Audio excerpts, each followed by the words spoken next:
UP में कल BJP की महिला जन आक्रोश रैली। सीएम योगी आदित्यनाथ लखनऊ में रैली में होंगे शामिल। महिला आरक्षण बिल पर विपक्ष को घेरेंगे। डिप्टी सीएम समेत मंत्रिमंडल रहेगा मौजूद।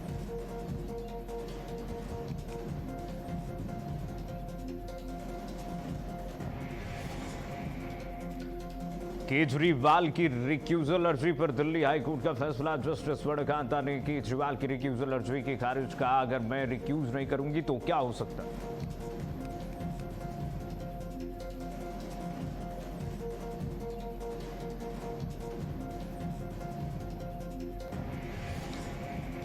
नमस्कार, बहुत स्वागत है आपका भारत अपडेट देख रहे हैं आप। मैं आपके साथ कीर्तिमान सिंह। लखनऊ से बड़ी खबर। 29 अप्रैल को गंगा एक्सप्रेसवे का लोकार्पण करेंगे प्रधानमंत्री नरेंद्र मोदी। बड़ी खबर आ रही है। पीएम मोदी गंगा एक्सप्रेसवे के लोकार्पण कार्यक्रम पहुंचेंगे और इस दौरान गंगा एक्सप्रेसवे पर 120 किलोमीटर प्रति घंटा की रफ्तार से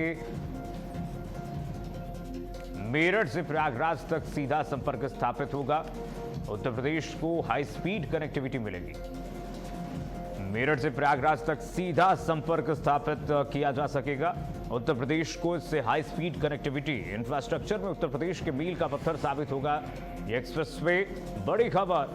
29 अप्रैल को गंगा एक्सप्रेसवे का उद्घाटन प्रधानमंत्री नरेंद्र मोदी करने वाले हैं, लोकार्पण करने वाले हैं। 29 अप्रैल को गंगा एक्सप्रेसवे का लोकार्पण पीएम मोदी करेंगे। गंगा एक्सप्रेसवे का लोकार्पण प्रधानमंत्री नरेंद्र मोदी कर कमलों द्वारा होगा 29 अप्रैल को।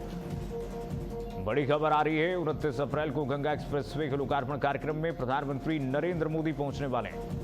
पीएम मोदी गंगा एक्सप्रेसवे का लोकार्पण करेंगे और इसी के साथ उत्तर प्रदेश को एक्सप्रेसवे का एक और जाल मिलने जा रहा है। एक्सप्रेसवे का एक और इंफ्रा मिलने जा रहा है। उत्तर प्रदेश को इससे हाई स्पीड कनेक्टिविटी मिलेगी। उत्तर प्रदेश के एक्सप्रेसवे के इतिहास में एक और एक्सप्रेसवे जुड़ जाएगा। पीएम मोदी गंगा एक्सप्रेसवे का लोकार्पण करेंगे। उत्तर प्रदेश के लोगों के लिए एक बड़ी उपलब्धि।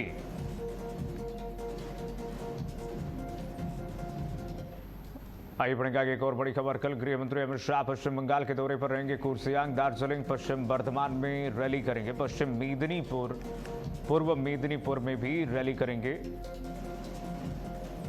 प्रधानमंत्री नरेंद्र मोदी और साथ ही साथ मुख्यमंत्री योगी आदित्यनाथ भी कल पश्चिम बंगाल में मौजूद रहेंगे। बड़ी खबर आपको बता रहे हैं।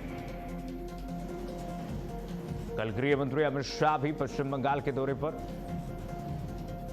कुर्सियांग, दार्जिलिंग, पश्चिम बर्धमान में रैली को संबोधित करेंगे गृह मंत्री अमित शाह। और बढ़ेंगे आगे। एक और बड़ी खबर इस बीच आ गई है। कल बीजेपी की महिला जन आक्रोश रैली होगी।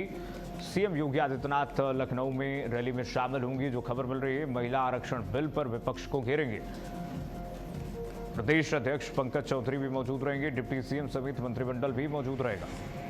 मुख्यमंत्री योगी आदित्यनाथ समेत भारतीय जनता पार्टी यूपी के अध्यक्ष पंकज चौधरी की मौजूदगी में महिला जन आक्रोश रैली होगी और इस दौरान पूरा मंत्रिमंडल मौजूद रहेगा। उत्तर प्रदेश के डिप्टी सीएम की उपस्थिति भी रहेगी। महिला आरक्षण बिल पर विपक्ष को घेरेंगे। प्रदेश अध्यक्ष पंकज चौधरी भी मौजूद रहेंगे। बड़ी खबर आपको बता रहे हैं। कल जन आक्रोश रैली है और बीजेपी की महिला जन आक्रोश रैली में मुख्यमंत्री योगी आदित्यनाथ शिरकत करेंगे। इस रैली में सीएम योगी आदित्यनाथ संबोधित करेंगे और इस दौरान डिप्टी सीएम भी मौजूद रहेंगे। यूपी बीजेपी के अध्यक्ष पंकज चौधरी की उपस्थिति रहेगी और बड़ी संख्या में भारतीय जनता पार्टी कार्यकर्ता भी रहेंगे। सीएम योगी आदित्यनाथ लखनऊ में इस रैली को कल संबोधित करेंगे।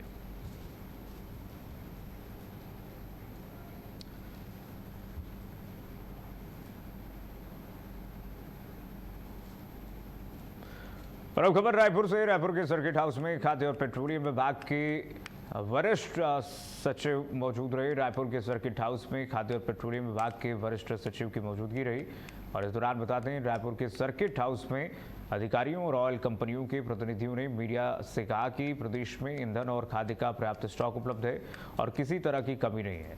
जहां अधिकारियों ने बताया कि एलपीजी की मांग के अनुसार पूरी आपूर्ति की गई है और अफवाहों के चलते बड़ी बुकिंग अब सामान्य हो चुकी है। वहीं खरीफ 2026 के लिए भी उर्वरक का 56% भंडारण पूरा हो चुका है और किसानों को प्राथमिकता के आधार पर खाद्य उपलब्ध कराई जा रही है। साथ ही अधिकारियों ने लोगों से अफवाहों पर ध्यान न देने की अपील की है।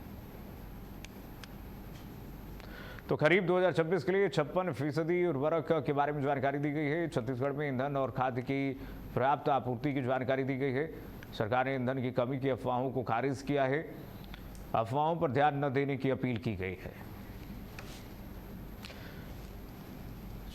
तो रायपुर में एक प्रेस कॉन्फ्रेंस के जरिए खरीफ के बारे में जानकारी दी गई। छत्तीसगढ़ में ईंधन और खाद्य की आपूर्ति पर्याप्त है। इस बारे में प्रेस वार्ता करके तेल उद्योग की प्रेस वार्ता में इसकी जानकारी दी गई है। प्रेस कॉन्फ्रेंस में कहा गया है कि ईंधन की पर्याप्त उपलब्धि है।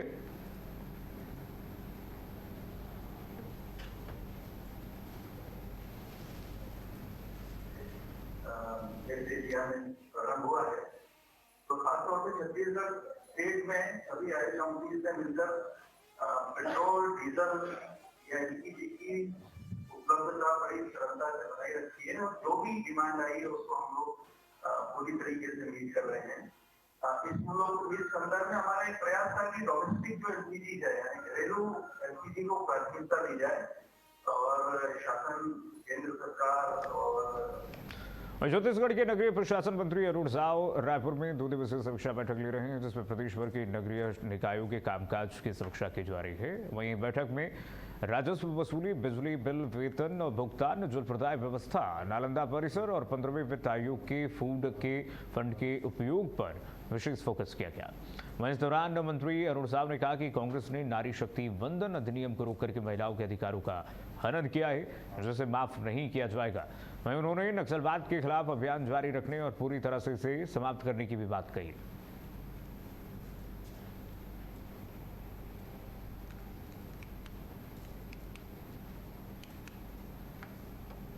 देखिए, एक अभियान के तहत लक्ष्य तय करके 31 मार्च 2026 तक नक्सलवाद समाप्त करने का टारगेट तय किया। अभी भी यदि कोई छुपा होगा, बचा होगा, वह भी छोड़ा नहीं जाएगा। और जिस अभियान पर हम चल रहे हैं, देश में, बस्तर में शांति बहाली का, वहाँ पर विकास का, वो सिलसिला लगातार चलेगा। और जब तक बस्तर के लोगों के जीवन में खुशहाली, तरक्की नहीं आएगी, हमारी सरकार योजनाबद्ध तरीके से वहाँ की तरक्की के लिए काम करेगी। अब उन्हें हार का एक सोच लेना चाहिए। यही दुर्भाग्य है कांग्रेस पार्टी की। आधी आबादी के अधिकार को छीनकर अपनी जीत बता रहे हैं। महिलाओं को धोखा देकर उसे अपनी जीत के रूप में प्रस्तुत कर रहे हैं। आधी आबादी के साथ अन्याय करके खुशियां मना रहे हैं। ये आधी आबादी का आक्रोश का सामना उन्हें करना पड़ेगा और आधी आबादी के साथ जो उन्होंने अन्याय किया है, घोर पाप किया है, उसका खामियाजा कांग्रेस पार्टी और विपक्षी दलों को आने वाले समय में भुगतना पड़ेगा। गाजियाबाद के मौलाना आजाद कॉलोनी में अवैध मीटों की दुकानों पर कार्रवाई करने पहुंची, जहां फूड विभाग की टीम पर हमला हो गया। वहीं इस दौरान टीम अधिकारी मीरा सिंह के ड्राइवर के साथ जमकर मारपीट की खबर मिल रही है और उनके हाथों से दस्तावेज भी छीन लिए गए। वहीं फूड अधिकारी मीरा सिंह ने बताया कि मुख्यमंत्री पोर्टल पर मिली शिकायत की जांच के लिए टीम मौके पर पहुंची थी, लेकिन वहां मौजूद लोगों ने बदतमीजी शुरू कर दी। इस दौरान घटना के बाद उन्होंने थाना लूनी बॉर्डर में शिकायत दर्ज कराई है, जिस पर पुलिस ने जांच शुरू कर दी है। वहीं लूनी विधायक नंदकिशोर गुर्जर ने इस घटना की निंदा करते हुए दोषियों पर सख्त कार्रवाई की मांग की है।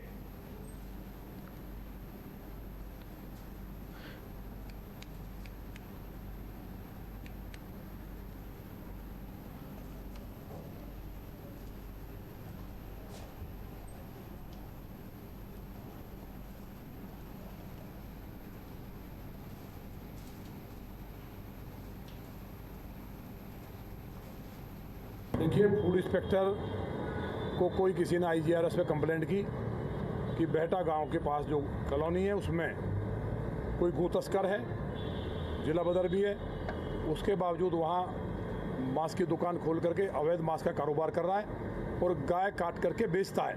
ये शिकायत थी IGRS की। उसका कंप्लाइंस की डेट आज लास्ट थी। फूड इंस्पेक्टर वहाँ पहुँची, उनका सिक्योरिटी गार्ड भी था और ड्राइवर भी था। वहाँ इकट्ठा होकर के महिला और पुरुषों ने उन पर हमला किया। वो जो महिला अधिकारी थी वो किसी के घर में भाग के घुसी है और जो ड्राइवर है उसको बुरी तरह मारा है, वो आपके सामने है।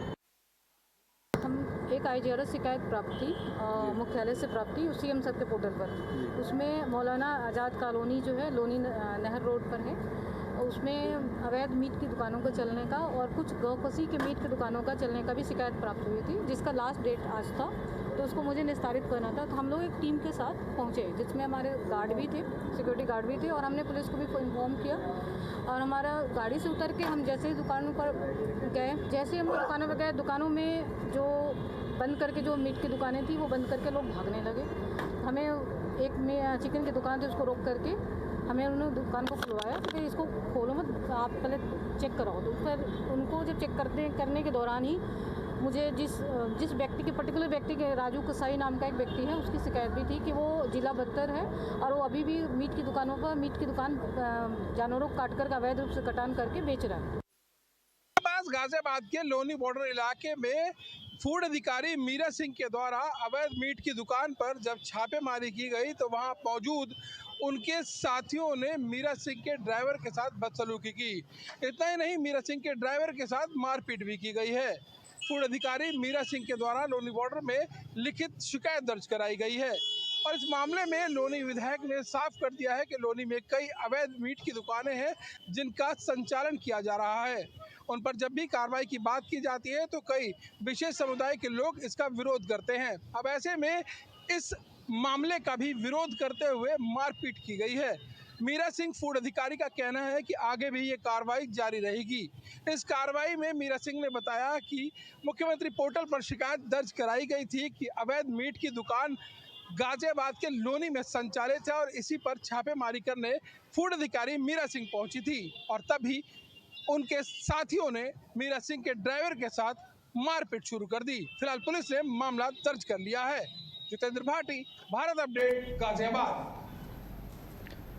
बताइए, प्रशासन को भी नहीं छोड़ा जा रहा। आगे बढ़ेंगे। महाराजगंज में बीजेपी प्रदेश अध्यक्ष पंकज चौधरी ने आज प्रेस वार्ता कर विपक्ष पर निशाना साधा। उन्होंने कहा कि अखिलेश यादव अल्पसंख्यक महिलाओं के लिए अलग आरक्षण की बात कर रहे हैं, जबकि संविधान में धार्मिक आधार पर आरक्षण का प्रावधान नहीं है। वहीं पंकज चौधरी ने आरोप लगाया कि विपक्ष महिला आरक्षण बिल पर किंतु परंतु लगा करके इसे पास नहीं होने दे रहा। साथ ही उन्होंने राहुल गांधी पर भी तंज कसते हुए कहा कि वे साउथ नॉर्थ की बात करते हैं, जबकि प्रधानमंत्री ने संसद में सभी महिलाओं को 50% आरक्षण की बात स्पष्ट की है। सुनिए। पार्टी, टीएमसी, डीएमके, ये सब लोगों ने जो खुल करके महिलाओं का विरोध किया है, निश्चित रूप से उसका जवाब आने वाले समय में महिलाओं उनको मैदान में फील्ड में देने वाली।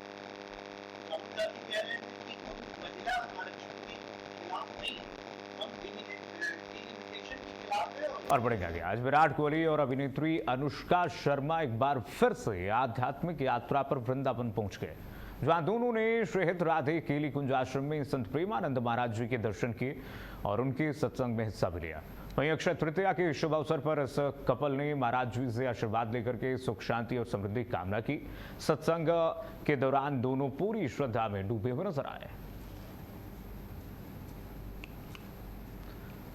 तो अक्षय तृतीया पर आशीर्वाद लिया है विराट कोहली। अनुष्का शर्मा ने तस्वीर आपको दिखा दें, संत प्रेमानंद महाराज जी के दर्शन करने पहुंचे विराट कोहली। अनुष्का शर्मा एक बार फिर से चर्चाओं में है। सोशल मीडिया पर लगातार तस्वीरें वायरल हो रही हैं। यूपी के बुलंदशहर के शिकारपुर थाना क्षेत्र में स्थित साईं धाम मंदिर में चोरी हो गई और चोर साईं बाबा का चांदी का मुकुट चुरा करके ले गए। पूरी वारदात मंदिर में लगे सीसीटीवी कैमरे में कैद बताई जा रही है। साईं मंदिर में चोरी की घटना से साईं भक्तों में भारी आक्रोश है। पुलिस मामला दर्ज करके जांच में जुटी हुई है। ये देखिए जरा किस तरह से चोर चोरी करते हुए नजर आ रहे हैं। सीसीटीवी में पूरी घटना कैद हो गई। चोरी की पूरी घटना सीसीटीवी में कैद हो गई है। साईं धाम मंदिर में चोरी की घटना से लोग आक्रोशित हैं। चांदी का मुकुट लेकर के चोर फरार हो गए। यानी कि टारगेट चोरी की जा रही है, मंदिरों को निशाना बनाया जा रहा है लगातार। ये मामला पहला मामला नहीं है, बल्कि इससे पहले भी कई मंदिरों को टारगेट पर लिया गया है चोरों द्वारा।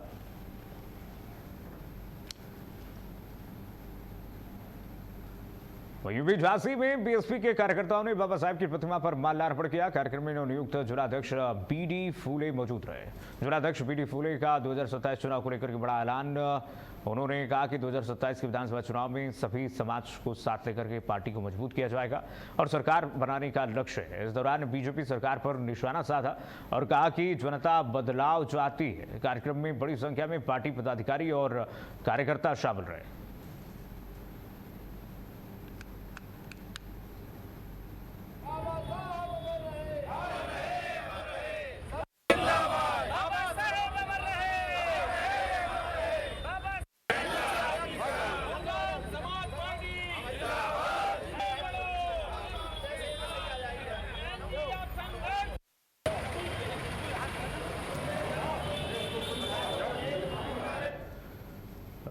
और खबर यूपी गाजियाबाद से है, जहां बच्ची से रेप और हत्या के मामले में आरोपी मामा की पुलिस की गोली लगने से मौत की खबर मिल रही है। बता दें कि आरोपी को पकड़ने के लिए पुलिस ने कई टीमों का गठन किया था, जिसके बाद मुखबिर की सूचना पर टीला मोड़ थाना क्षेत्र से इस कलयुगी मामा को गिरफ्तार किया गया है।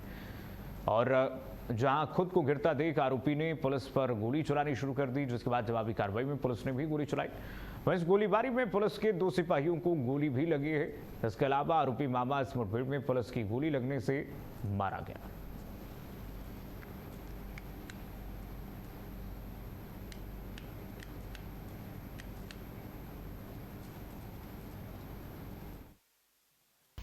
कमिश्नरेट गाजियाबाद के अंतर्गत 11 तारीख को टीला मोड़ क्षेत्र में एक बच्ची के साथ दुष्कर्म करके उसकी हत्या का मामला प्रकाश में आया था।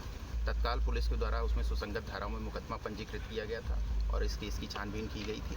इसमें यह तथ्य प्रकाश में आया था कि जो लड़की का सगा मामा है जसीब उर्फ छोटू, उसी के द्वारा ये घटना कारित की गई थी। तत्काल उसे वांछित किया गया था और उस पर 50,000 रुपये के इनाम की घोषणा भी की गई थी। उसकी तलाश में लगातार स्वाट टीम क्राइम ब्रांच लगी हुई थी। आज मुखबिर खास से ये सूचना प्राप्त हुई थी कि टीला मोड़ क्षेत्र में ये अपने कुछ साथियों के साथ देखा गया है। उसी को पकड़ने के उद्देश्य से अलग अलग जगहों पे बैरिकेडिंग लगाकर यहाँ पर चेकिंग का अभियान चलाया गया था। इसी क्रम में बंथला नहर कट के पास में वो पुलिस टीम को आता हुआ दिखाई देता है। पुलिस टीम के द्वारा उसे रोकने का प्रयास किया जाता है, लेकिन वो पुलिस टीम को देखते हुए रुकता नहीं है और पुलिस टीम पर फायरिंग कर देता है। बदले में आत्मरक्षार्थ पुलिस टीम के द्वारा भी फायरिंग की जाती है, जिसमें जसीम उर्फ छोटू को गोली लगी है। तत्काल उसे इलाज हेतु पास के अस्पताल में भर्ती कराया जाता है, जहां उसे मृत घोषित कर दिया गया है। इसके अन्य 2 साथी यहां पर भागने में सफल हुए। हमारी टीम के भी 2 कांस्टेबल्स घायल हुए।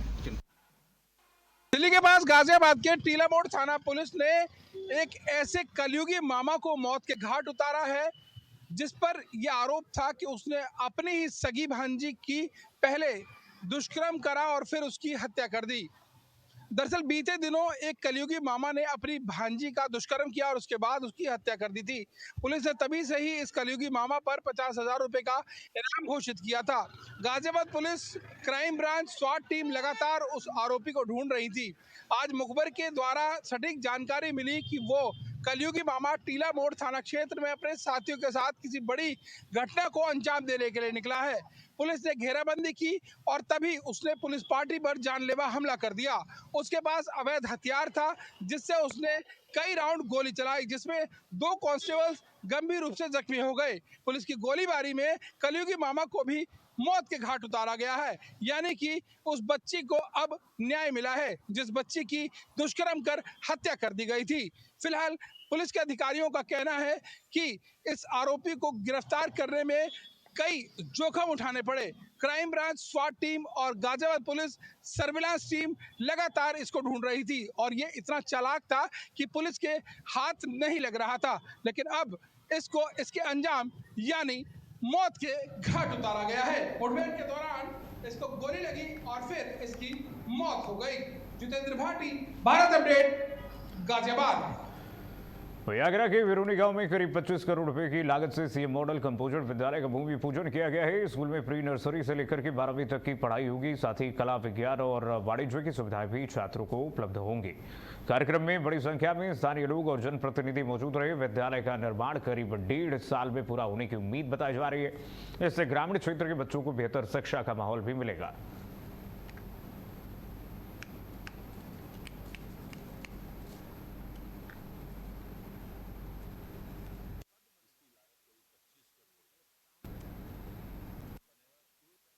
मैं उत्तर प्रदेश के आदरणीय मुख्यमंत्री योगी आदित्यनाथ जी का और उत्तर प्रदेश सरकार के बेसिक शिक्षा मंत्री आदरणीय संदीप सिंह जी का और हमारे सांसद और मंत्री आदरणीय एसपी सिंह बघेल साहब का और महानगर अध्यक्ष राजकुमार गुप्ता जी का। हम लोग हमेशा सम्मिलित प्रयास करते हैं कोई भी जो समस्या होती है, और मुझे खुशी है ये इतना बड़ा काम सीएम कंपोजिट मॉडल विद्यालय, इसकी लागत करीब 25 करोड़ है, उससे यहाँ बनेगा। और प्री नर्सरी से लेके 12वीं क्लास तक, यानी कि एक बच्चा अगर आपका प्री में आएगा तो 12th करने के बाद भी जाएगा।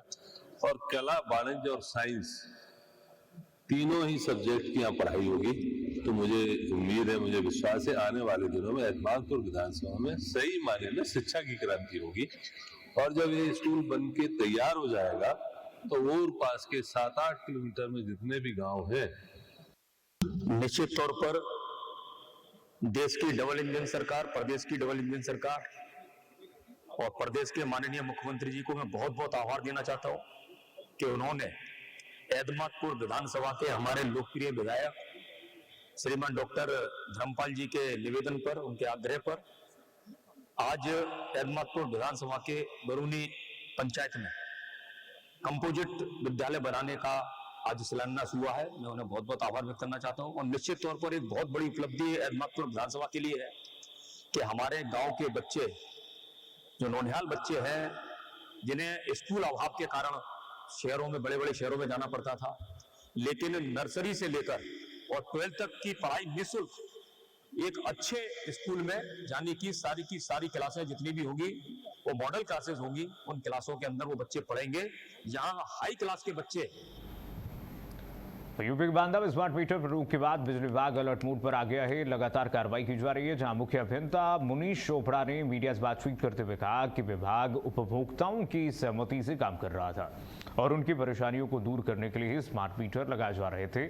उन्होंने बताया कि पोस्टपेड सेवा को प्रीपेड में बदला गया था, लेकिन अब शासन के आदेश का पालन करते हुए स्मार्ट मीटर का काम फिलहाल रोक दिया गया है। वहीं मुख्य अभियंता ने उपभोक्ताओं से अपील की है कि वे अनावश्यक रूप से परेशान न हो। बिजली विभाग उनके साथ है और नई गाइडलाइन के तहत आगे की कार्रवाई जारी है।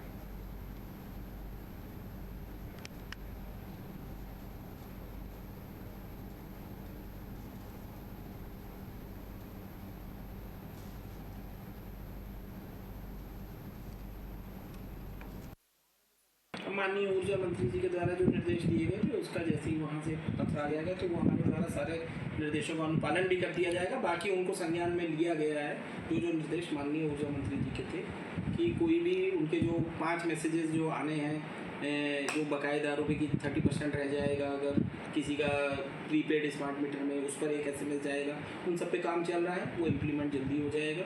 प्लस ये था कि कोई भी स्मार्ट मीटर में अभी इधर कोई नया काम ना किया जाए उस पर।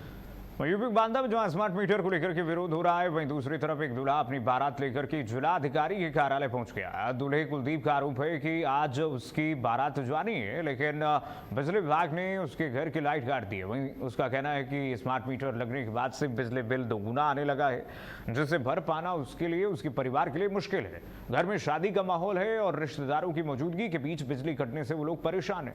दूल्हा इंसाफ की गुहार लगाने बारातियों के साथ डीएम ऑफिस पहुंच गया था।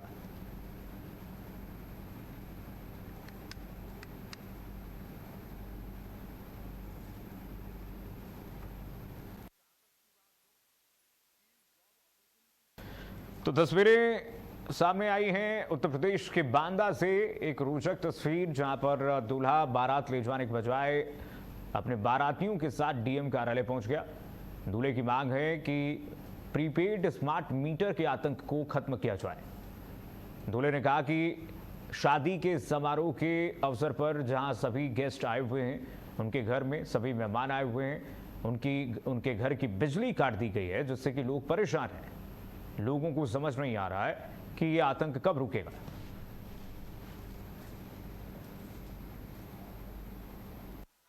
कुलदीप नाम है मेरा। क्या नाम है आपका? कुलदीप। क्या है मामला?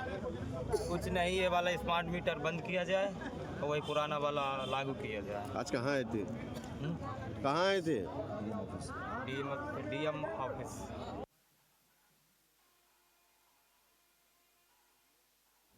वही मेरठ में स्मार्ट प्रीपेड बिजली मीटर के खिलाफ विरोध तेज होता जा रहा है, जहां भीम आर्मी ने मंडल अध्यक्ष के नेतृत्व में मुख्यमंत्री को ज्ञापन सौंप करके इस नई व्यवस्था को गरीबों पर बोझ बताया। वहीं ज्ञापन में कहा गया है कि प्रीपेड मीटर में रिचार्ज खत्म होते ही तुरंत बिजली कट जाती है, जिससे आम लोगों का दैनिक जीवन प्रभावित हो रहा है। खास करके गरीब और मध्यम वर्ग के लिए बार बार रिचार्ज कर पाना मुश्किल हो रहा है। इसके साथ ही मीटर रीडिंग में पारदर्शिता की कमी, तकनीकी खराबियां और ग्रामीण इलाकों में नेटवर्क समस्याओं के चलते रिचार्ज में लोगों को दिक्कत महसूस हो रहा है और शिकायतें भी सामने आई हैं, जिसको लेकर के भीम आर्मी ने स्मार्ट मीटर हटाओ गरीबों की जान बचाओ पोस्टर के तहत सड़क पर उतर करके प्रदर्शन किया है। तो यूपी के मेरठ में स्मार्ट मीटर को लेकर के प्रदर्शन किया गया है। आजाद समाज पार्टी द्वारा भीम आर्मी ने तकनीकी खराबियों से उपभोक्ता जो परेशान है उनके समर्थन में यह प्रदर्शन किया है। उत्तर प्रदेश के मिर्जापुर में रामलीला मैदान में अपना दल ने मंडलीय समता सम्मेलन का आयोजन किया। इस दौरान कार्यकर्ताओं की भीड़ देखने को मिली। कार्यक्रम में बड़ी संख्या में कार्यकर्ता और समर्थक शामिल हुए। विधायक पल्लवी पटेल ने केंद्र और प्रदेश सरकार पर इस दौरान जमकर निशाना साधा। इस दौरान 2027 के चुनाव को लेकर के चर्चा भी की गई और इस दौरान पार्टी के कई पदाधिकारी और कार्यकर्ता मौजूद रहे।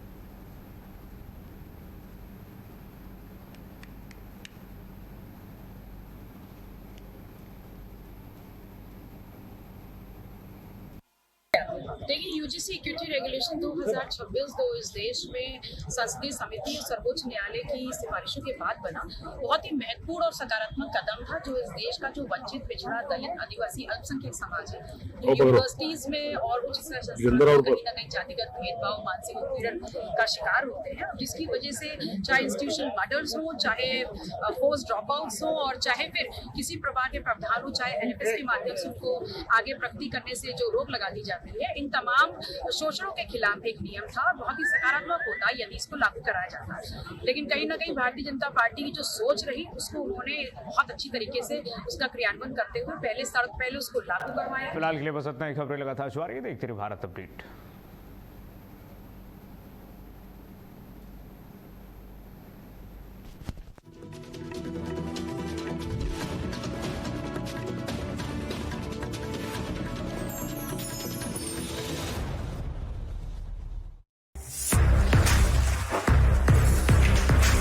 मीडिया की दुनिया में नेतृत्व वही जो सिर्फ संस्थान न बनाए बल्कि एक नई सोच को